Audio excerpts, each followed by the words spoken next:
Hey guys, and welcome to our first audio-only episode of Ghost Countries. So, this is going to be something new we're kind of trying out. It's basically like a podcast. We're going to dive into deeper detail about some of the countries we cover, and we might also, go into a bit of alternative history and just some interesting side notes. It's more or less just a continuing discussion.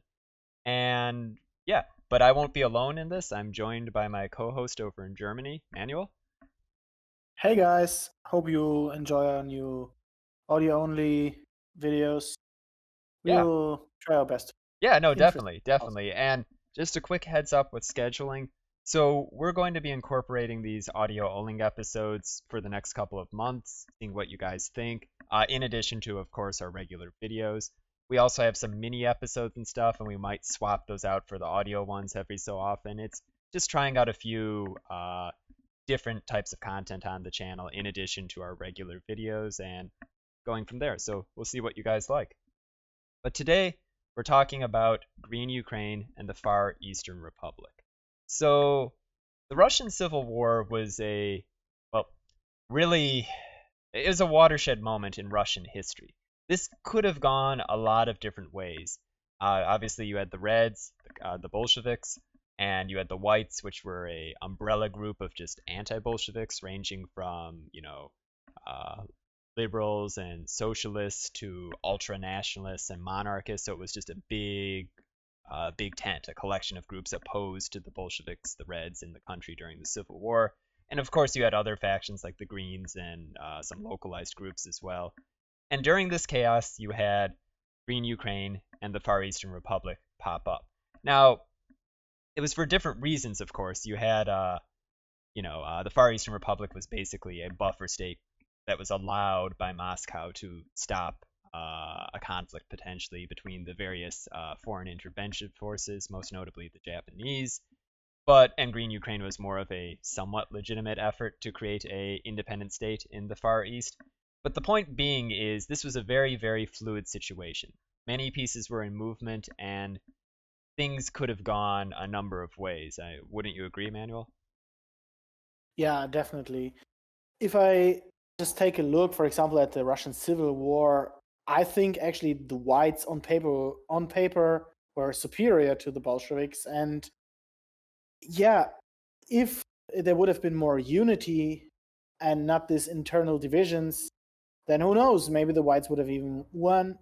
And if they won, it's not said that the old Tsardom would have just been restored, Hmm. but this could have well led into another civil war, which basically, yeah, breaks up the whites and yeah, puts them into many different factions as well. And even if you just consider that the Bolsheviks were winning, there are so many different options for the Far Eastern Republic and Green Ukraine for what could have happened. Hmm. Like if just one of those actors behaved a little differently, then yeah, things could have changed drastically. Oh, and I think that's what we should get into today on this episode. It's a dive into alternative history, I admit. So this is all speculation on our parts, but because one of those states in the what is now the Russian Far East, if they had succeeded, and we're going to kind of talk about how that may have come about, it really would have changed not just regional but world history in a lot of ways. And at least starting at the very beginning, whatever this state would be in the Far East. I think something more akin to the Far Eastern Republic had more viability because Green Ukraine, don't get me wrong, there were a significant number of Ukrainians in the region during that period of time. And there was, momentum behind the movement, at least to some degree. But the Far Eastern Republic was more of a coalition thing. You had the Russians, you had various other people in the region. I think you needed something a little more broad in spectrum to succeed. And I think a key component for any of these groups, whatever its makeup, to have a breakaway nation over there, you would have needed foreign support, most notably the Japanese, who had about 70,000 troops in Siberia for the intervention. Yeah, that's definitely true. And you even had to, yeah, play this little game of you need enough support, but don't get too close to them because then maybe you're just going to be a puppet state of the Japanese. Oh no, So you always exactly. had to do this balancing act of getting closer to them, but not too close, because as we've seen, especially during that period of time, Japan was not hesitating to take puppet states Hmm. in that region. Well, and to your point, I think whatever breakaway state would have popped up there, it would have in essence been a puppet state of Japan at that time. I think it's almost a given if the Japanese were to really invest themselves militarily to defending this breakaway nation, enough so that they would deter the Bolsheviks, the Red Army, from trying to push and cause a regional conflict. I think it essentially would have been a puppet state. I mean, you would have had a massive military presence. You would have had various zaibatsu, like Mitsubishi and others, probably that had already established themselves to a degree in like Vladivostok and other cities in the Far East, probably establishing themselves in this breakaway Far Eastern nation. I'm sure you would have had civilian settlers, people coming for trade. So I think it's almost a given there, and this all did happen in real life, I mean, to some degree. So I think if the Japanese were to invest more so in whatever this breakaway nation is, I think it's kind of a given that it would be heavily swayed or under the influence of Japan. Now, to your point, though, if they had played the balancing act diplomatically a little more carefully, I mean, there would have had been a lot of tact here.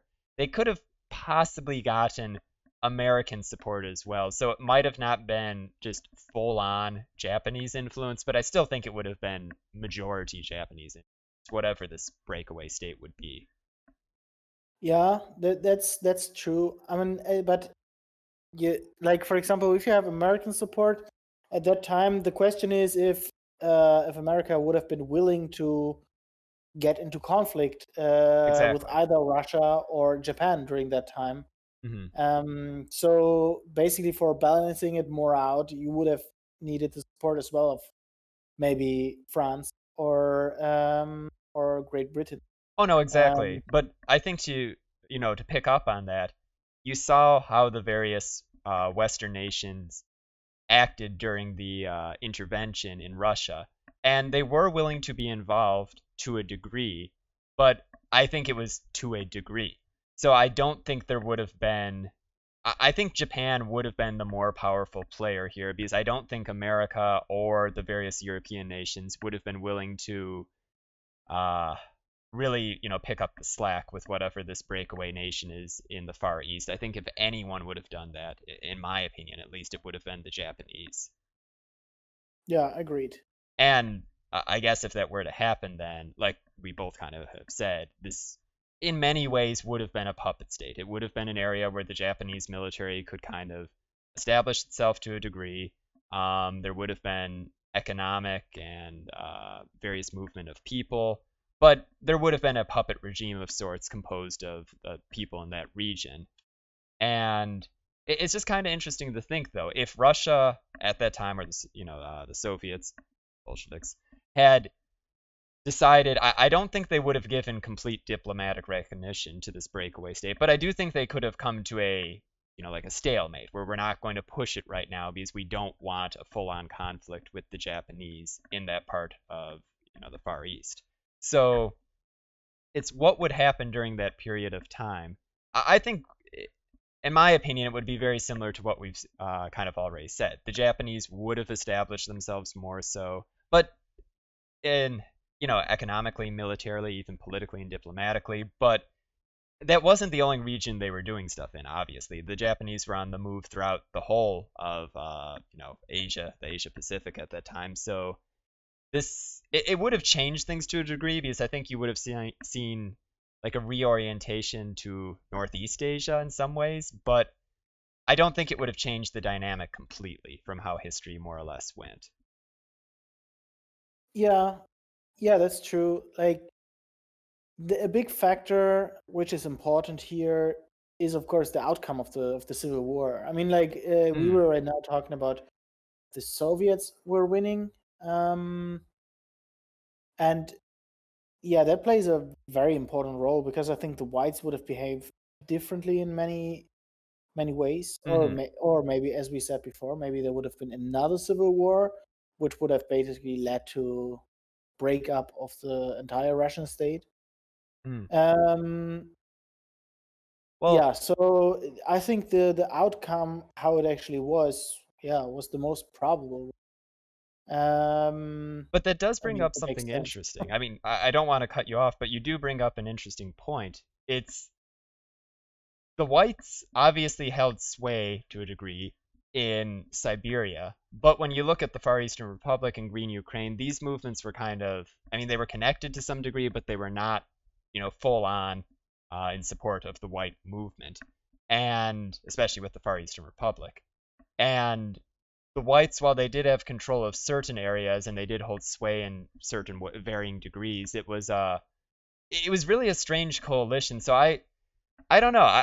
In my personal opinion, if the Civil War had more or less gone as it did and the Bolsheviks had emerged victorious, but there was this far eastern breakaway nation supported by the Japanese, I think you would have a significant amount of the White Army probably retreat there, and I think they would have been welcomed by the Japanese. So, to your point, you might have had this weird situation where you have, well, like this quasi-independent nation, uh, which is maybe kind of seeking its own identity to a degree, but you also would have had people there who are like, no, we're the legitimate, regime for the whole of Russia, and we've just been forced out into this small little enclave, basically. So I think even if it did end in stalemate, you might have had like a split, like in that sense. Yeah, yeah, I absolutely do think so. And of course, like, I mean, the questions would be as well, what kind of follow-ups would result of that Hmm. for the local governments in the Far Eastern Republic and the Green Ukraine? I mean, even without ambitions to govern the whole of Russia, I mean, even internally, this could have led to more conflict in that Hmm. state. Yeah, no, I agree. It's a weird situation because I do think, like I said, even if you had elements of the white movement, the white army in this breakaway nation, even in its government, its military, whatever, and if they maintain their claims for maybe all of Siberia or all of Russia, I don't think they would have necessarily renounced those, but I don't know if they would have gone ahead and pushed those. I think a lot of their policy would have been dictated by the Japanese, who in essence are propping them up. Without their military support and that deterrence, there's nothing really to keep the Bolsheviks from probably pressing in and the Civil War concluding as it actually did. Yeah, So, yeah, in a way, totally. I think they would have been muzzled, and just kind of told, you can say what you want. The Japanese may have even placated them to a degree, but I don't think they would have wanted them to push that because then Japan would lose the foothold it had gained in Northeast Asia as well. Yeah, exactly. And like what you just said, like, I mean, especially later when Stalin took power, I cannot imagine Stalin just letting well, that piece of land just go away, Hmm. um, It's or just, do you stay think, away. would he have pushed if the Japanese were still there? Because he, I I kind of get the feeling there would be a lot of rhetoric to, this is our land, we're going to reclaim it. This is like the remnants of an antiquated bad regime, that is against the revolution and so forth. I could have seen stuff like that. It's just I don't think they would have pushed for full-on war with Japan at that point in time. I think it would have just been this war of words from both sides, and the Japanese kind of just doing their best to play the situation to their advantage, which honestly I think would be just kind of keeping the status quo at that point in time. Yeah, I do agree with you. I think, especially later on, Stalin would have been much more focused on Germany out of necessity, Sure. and his Western front than to open a new front in the East. Mm-mm-mm. But later, when the Nazis were defeated, I mean, they declared war on Japan anyway. Mm. So this would have been the first target of invasion. Oh, sure. Now, before we get to World War II, I think we can take a little bit of a step back, though, and talk about some other changes that would have happened in a regional context. Like, I think, I personally do think if this Far Eastern Republic or whatever entity were to come into being and it's under heavy Japanese influence, I think Japan probably would have just occupied the whole of Sakhalin at that point, Sakhalin, because Yeah, they already controlled the southern portion during that time. The northern portion was, under Russian control, but it was claimed by the, well, not Green Ukraine, but the Far Eastern Republic. And I just think the Japanese probably would have just taken and annexed the whole of that island. And the puppet regime would have probably just been. I don't know how they would have framed this, but they would have probably that would have been a geographic or territorial, excuse me, change that I think would have occurred in the region. Um, and it's interesting to think what might have happened over the next couple of decades between the conclusion of the Russian Civil War, in essence. In this timeline, it's more like a stalemate, and World War II. Because if something like a national identity were to emerge for these people in the, Far East, I I just think it would be interesting to see what would happen during that period of time. Would they get further diplomatic recognition from like the United States, Europe? If they played their cards right, that would make them more of a legitimate entity, not just a little puppet state for Japan, but more of something that's recognized by other powers around the world. And I think that would have given them more viability. yeah, absolutely. There would have been definitely a need to do that as well. Hmm. Um, if they would have got that, I don't know. I think it's hard because um, when you have these kind of situations, I mean, you had two big military powers there, Hmm.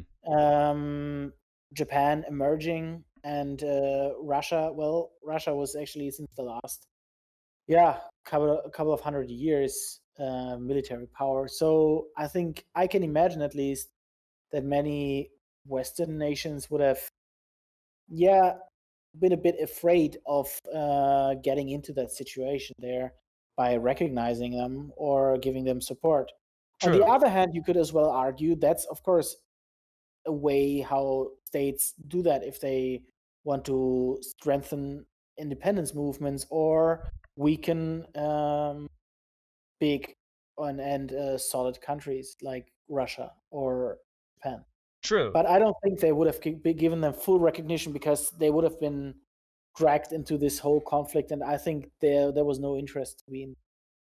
True. No, I agree with you. I could see something qualified, and honestly, the more I think about the various regional, not regional, I should say, political dynamics at the time, I think the U.S. would have been the most likely to give something akin to diplomatic recognition and probably to try to develop some economic or political military connections with this breakaway nation. I don't know what the rest of Europe would have done. I mean, there was no necessarily warmness to the newly emergent Soviet regime, but the Europeans dealt with the situation differently than the Americans did. And obviously that became more pronounced, after World War II, and going onwards. So I don't know. I could have seen something akin to maybe not like full on recognition from the US, but something kind of like under the table where it's not necessarily hidden. I mean, it's out there, but they won't call it what it is. Oh, so you mean they would have given them like weapons, military support, for example? And Yeah, and weapons, money. yeah, yeah, and Yeah, maybe even there would be American officials and military attaches or something like that in country, and they wouldn't necessarily make it hidden, but at the same time, would it be stated as full on official? I don't know. yeah, yeah. That sounds like something that they could do. Yeah. And all of that would give more viability to this breakaway uh, nation. Now it's just whether the U.S. or Japan would want to let this breakaway nation push and try to reclaim other parts of Russia during that period of time. I think all powers more or less would have just kind of kept things frozen. Rhetoric could have been thrown one way or the other, but I really don't think there would have been a massive push by any group to like reignite the Civil War and have this, group, if it had remnants of the whites, like push for the rest of Siberia or all of Russia or something like that. I just don't see that happening, especially with events like you mentioned in the West, with the World War II coming, beginning to dominate more and more of their attention with what's going on in Germany, what's going on in France. Sorry, not France, Spain, and it. I think events elsewhere would have kind of motivated everyone to just keep the situation more or less as is. But that still brings up a question of how this would have impacted other regional events like the Civil War in China, because a lot of uh, material and other stuff moved through the Russian Far East during this period of time. And I'm not saying that's the only factor, but still things would have been different because Russia or the Soviet Union would have, in essence, lost its entire border with, China's northeast, and basically now, you had Mongolia there as well. So really, it's the far west of China where I think a lot of movement would have occurred. Yeah, that's true. I mean, maybe we should clear it for our listeners here 1 second. The Chinese Civil War was basically between the Kuomintang, Hmm. which is nowadays, well, let's say, was the Kuomintang against the Communist Party of China, or others call it the Communists against the National. Mm-hmm. And so this was even influenced because Japan then declared war on China. That's why that civil war came to an end. But when the Japanese invasion was over, the whole civil war broke up again. And the thing is, the Communist Party was, yeah, acted like in a guerrilla warfare manner, at least at the beginning. And the whole factor why this is important is they got a lot of support through their northeastern province, which were, yeah, very important in the and they had very heavy industry and stuff, Mm-hmm. and a lot of war machines from Japan who were having occupied large parts of that area. Mm-hmm. So if we say there is no land connection to there, then that means the support for these areas wouldn't be there. So the only way how to basically get support into the country would have been the western, Mm-hmm. or yeah, through provinces like nowadays Xinjiang. But the thing is, yeah, maybe then you have more support there, but these areas are sparsely populated. You don't have a lot of people there, and so Mm-hmm. you cannot really build up popular support among the masses Mm-hmm. as they did in northeastern China. So it's hard to see if the communists would have still been able to win, or if maybe the nationalists would have won that. No, and that it does raise a lot of interesting questions because I mean, if the obviously, I think some events would have still occurred just internally within China during that period of time. But if we do say that at least foreign influence had largely moved over to the northwest or the far west of China, it kind of raises questions like how would have things gone? Because, like you mentioned, yes, that's an extremely sparsely populated region. Then also at the time, I mean, if we talk about the people of that region, there's quite a lot of differences from the eastern portion of China. So it is interesting to think how things would have gone. I mean, theoretically, Russia could have still supplied, and there still could have been movement both ways between Mongolia during that period of time, but it still would have been different. It would have definitely changed the internal dynamic of the Civil War.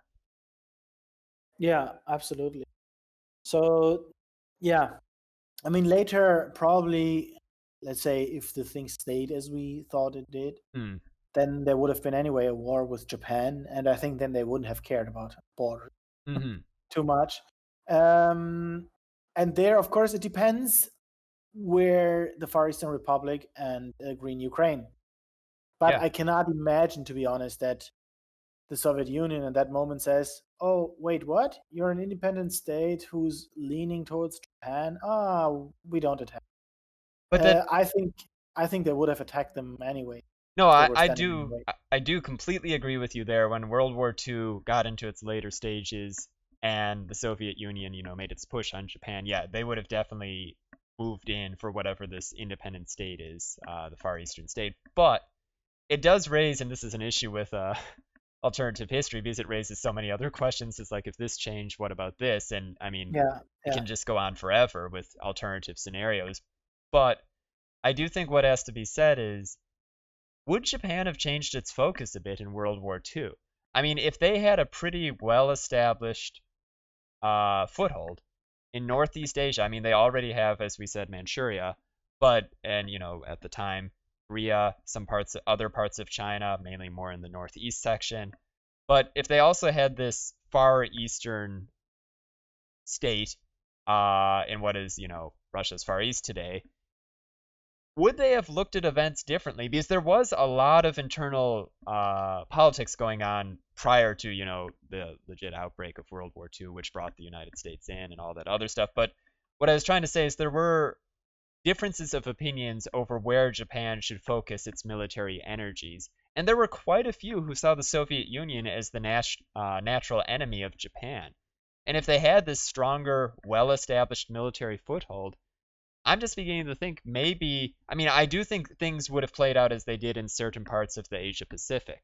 I think that's almost a given. But there's another part of me that's maybe there would be another front, a Siberian front or something like that.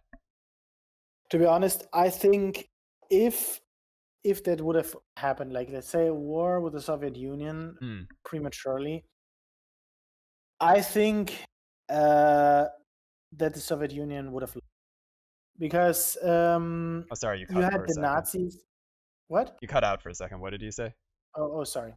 I mean, like, I think if there would have been the war prematurely, I think the Soviet Union would have lost the war, Uh, because you had, on the one front you had Nazi Germany, and on the other front Japan. mhm. Let's assume they didn't attack the United States.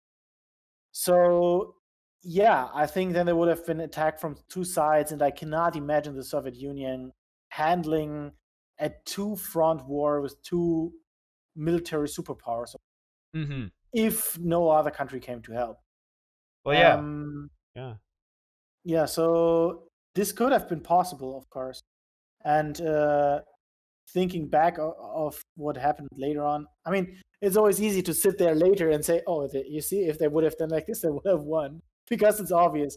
Um, but yeah, I mean, it depended as well a lot of resources, and I'm not a familiar of the resources of Siberia, Hmm. and the lack. Was it petroleum? Would Japan lacked? Yeah, no, Japan was definitely in need of, as you said, petroleum, so oil, rubbers, various other materials for the war effort and keeping a developing industrialized economy, in motion. Yeah, so I don't know if in Siberia they have reserves of petroleum.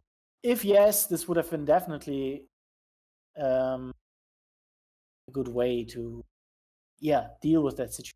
Hmm. Um, but they decided otherwise. So yeah, Well, at least in Western Siberia, there's pretty large, in absolute terms, oil resources.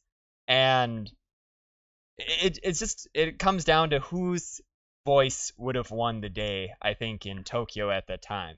Because there, of course, would have been people arguing that the United States is still the greater threat because, when you think about the economic industrial might they had at the time and how they could, exert their military influence throughout the Asia Pacific and beyond, there would have definitely been people who would have made the argument we still have to, make some type of move on the United States. But it's interesting. With this foothold, I think there would have been a stronger argument for a push into the Soviet Union, and there also was that divide in Japan between the army and the navy.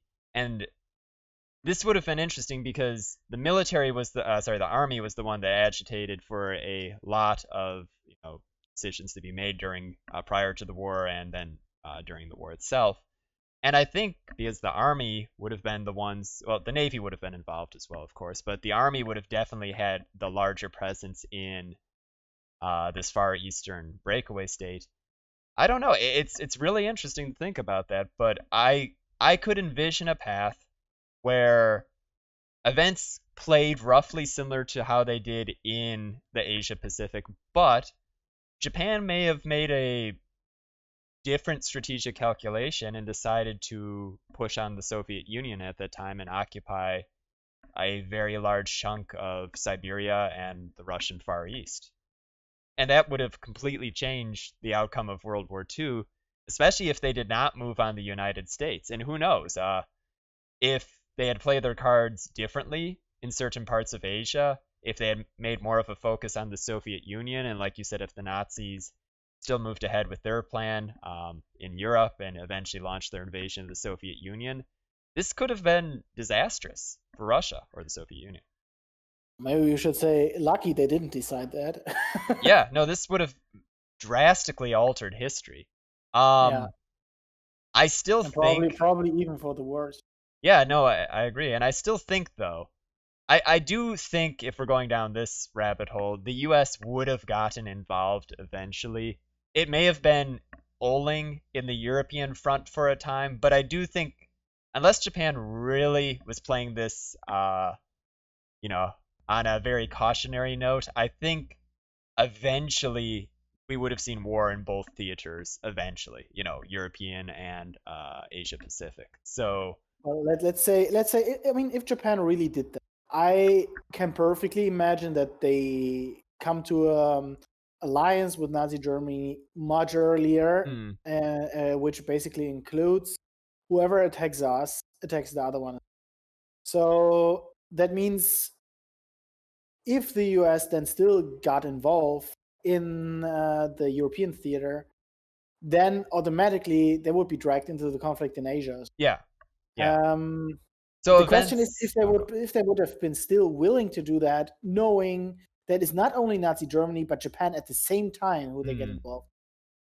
No, and it does, yeah, it's a very different situation because if the focus had initially been, I mean, very heavily on just the European theater, and let's say the majority of resources were being devoted to that, there would have been, I don't know, I'm just wondering, but how would the hesitancy or how the internal dynamics in the U.S. at the time, how would the war in the Pacific be sold? Because it would be a two-front war, and I mean, I know that's what technically occurred historically, but it would have been different because instead of kind of getting into it more or less at the same time in a way, it would have been like one maybe ongoing for a period of time before the other. But then again, to your point, if there was an alliance forged between Germany and Japan at that time, if the US was even trying to focus more on Japan and just kind of dance around what was going on in the Pacific, and just not get itself involved with the Japan Soviet war in this timeline, I still could see if they declared war on Germany, Japan declaring war on them, unless there was some really fancy footwork on the Japanese on a diplomatic front. Mm. Yeah. So, So yeah, I actually agree. I think there would have coming a war, yeah. the one way or the other. Yeah, no, I agree. And it would have played out differently. I can definitely agree there. But I do think it probably would have ended more or less as it did. Um, unless, of Yeah. course, like, So oh, so let's assume that basically it ended as it did, hmm, but we have our Far Eastern Republic and Green Ukraine our still one entity, there. yeah. But yeah. Yeah, yeah, or one. Like the question is, what role would they have played after the Second World War? What do you think would have been their role? Well, I think what you said a little earlier is exactly what I think would happen. I think the Soviet Union, if despite everything else we said, had managed to come out of this more or less the same as it did historically with World War II, I think they would have reabsorbed that breakaway nation. Now, my only question is what would have happened to it within the Soviet Union? Would it have just simply been reabsorbed as part of Russia proper, or would it become its own quasi-autonomous, SSR, because it had developed its own national or cultural identity during that period of time.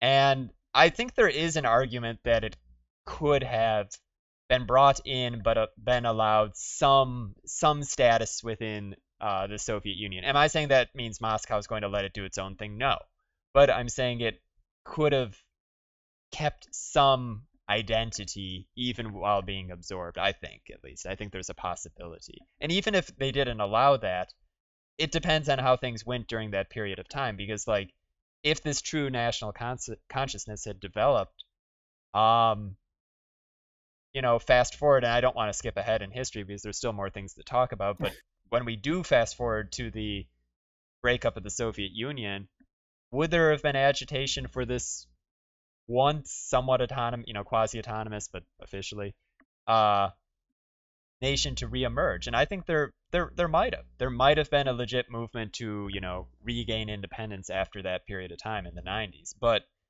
going back to your point or your question, I think they would have been reabsorbed, and I don't know what the Soviet officials would have done. My head tells me they probably would have just reabsorbed them into Russia proper, but there is a part of me that's like, well, maybe they'd get some status, as SSR or something. Yeah, I mean, it's of course important as well what happens with the Japanese settlers Hmm. who were in that area. If True. they, I mean, like the question is, and that you already mentioned that if they created their own national identity or not.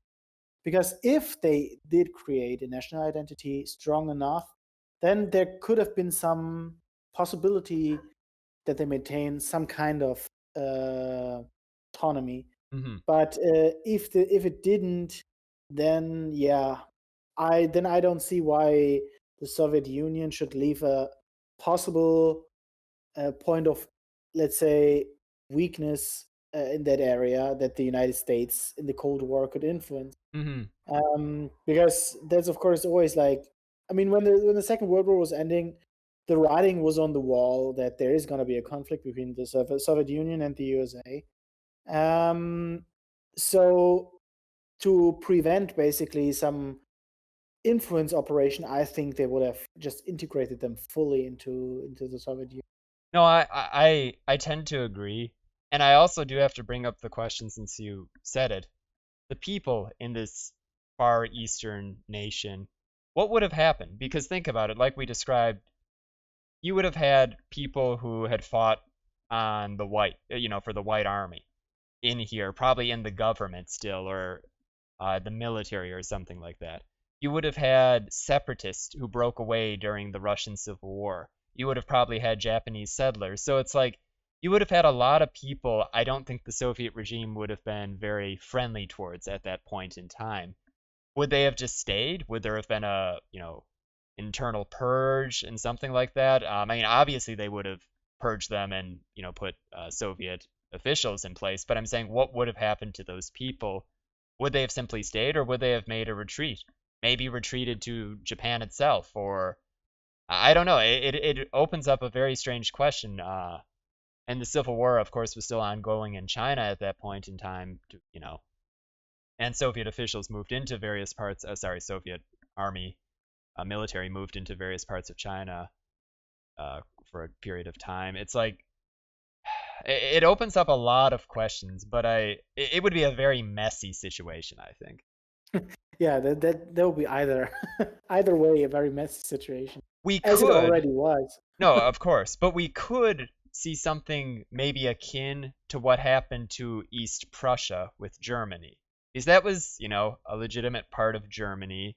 It had a long culture, history, there were people there, and it simply got torn apart, and the people moved uh, in the aftermath of World War II.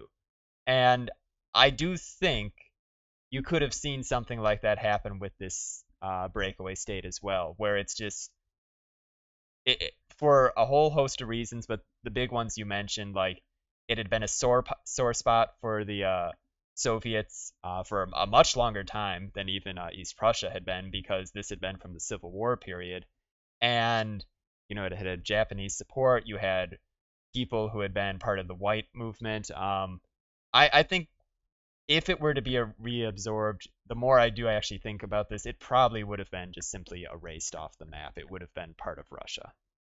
Yeah, agreed. And fun fact, parts of my grandparents are actually from East Prussia. So Oh, wow. just a little fun fact here. Oh, there we go. But yeah, I could see something very, very similar to that happening with this uh, state. And then the question just comes, what happens after that? Because honestly, history would have been more or less on par at that point in time. Because I mean, Russia would have reoccupied not just that, but they would have taken, the Kurils and Sakhalin. I think the Korean War and other dynamics in the region more or less would have played out as they did. It it basically fast forwards to the 90s and the breakup of the Soviet Union. Would there have been enough remnants of whatever was there before to see a reemergence of something in that part of the Far East? And it all depends on how things went down after World War II. If this was a complete, wipe it off the map situation, I don't know.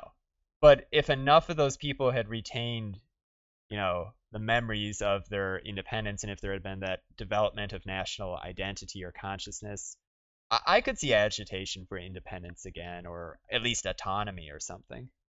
Yeah, yeah, that's true. Like, I mean, the problem is like that we don't know how the national identity would have been forged. Like, Sure. how successful would it have been, and would it have survived if Russia totally absorbed it into Russia?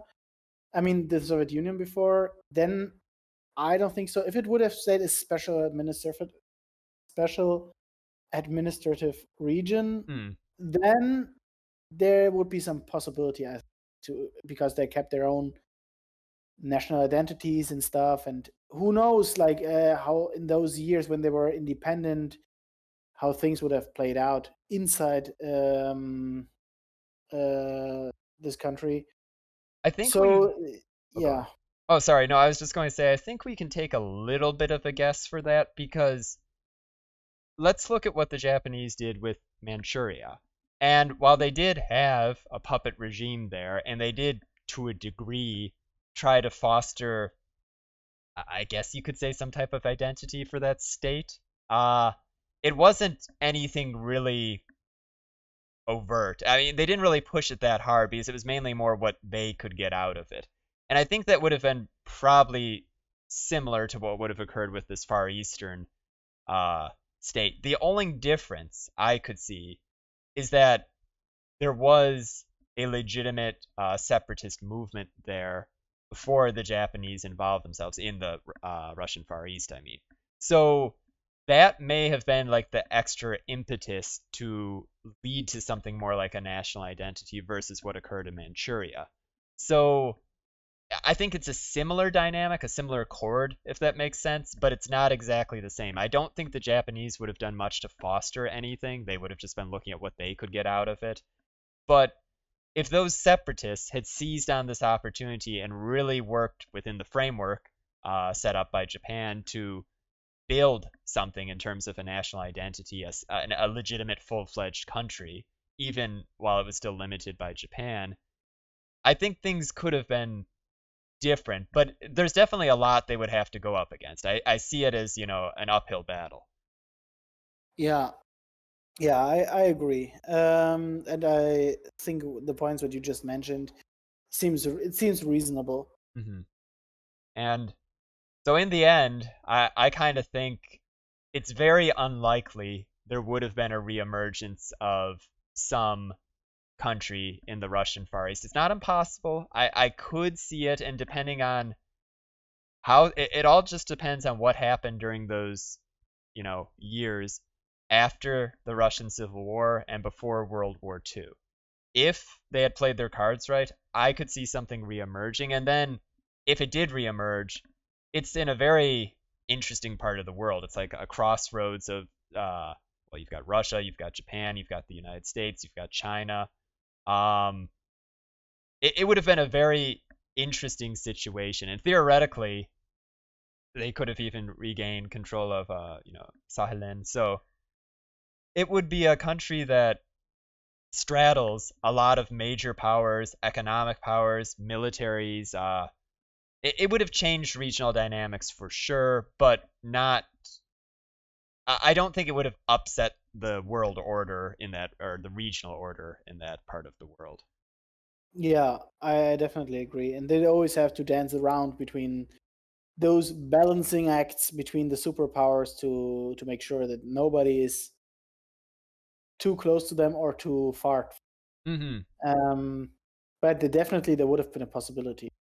Oh yeah, no, it would have been interesting. And when you consider, there's a major oil basin off of the coast of that part of Far Eastern Russia, it's like I don't know. You could have had this state that, of course, like you said, does have to do a balancing act, but it would have been something of an economic power in its own right. Now, it may have been a one-trick pony. I mean, in that it's really just relying on, oil and various other natural resources, but still, that would have changed. It would have been interesting. It would have changed the dynamic to a degree in the region, and I don't know what that would have meant for regional issues like the dispute between Japan and Russia over the Kuril Islands and various dynamics during the Cold War. Well, maybe I shouldn't say the Cold War, but even going into today, there would have been changes, but I don't know exactly what those would have been because this country, more than, I don't know. I don't know. It would have had to play a certain balancing act to probably not push too hard one way or the other. Or I guess it could always push really hard one way and just be you know, maybe it pushes toward Japan and the United States and is kind of ostracized. Yeah, yeah, I'd agree with that. Yeah. So it's just interesting to theorize what may have happened. But either way, I think more than likely when we look at everything, it probably wouldn't have popped up after World War II. That probably would have been its end. Yeah, I Yeah. like I see like very low probability. I mean, I don't see it probable that it emerged independent Hmm. from the Second World War. There were just too many dangers in that area, too many powers and possible danger. Hmm. Well, I think that was a decent dive into alternative history. Hope you guys enjoyed it, and yeah, this is like I said, our first episode, our audio only episode. So we plan to do more of these in the future, and of course, we're going to be looking into countries we've already covered.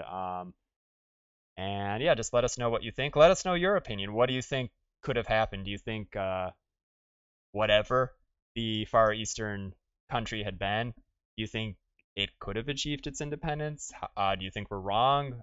Do you agree with us?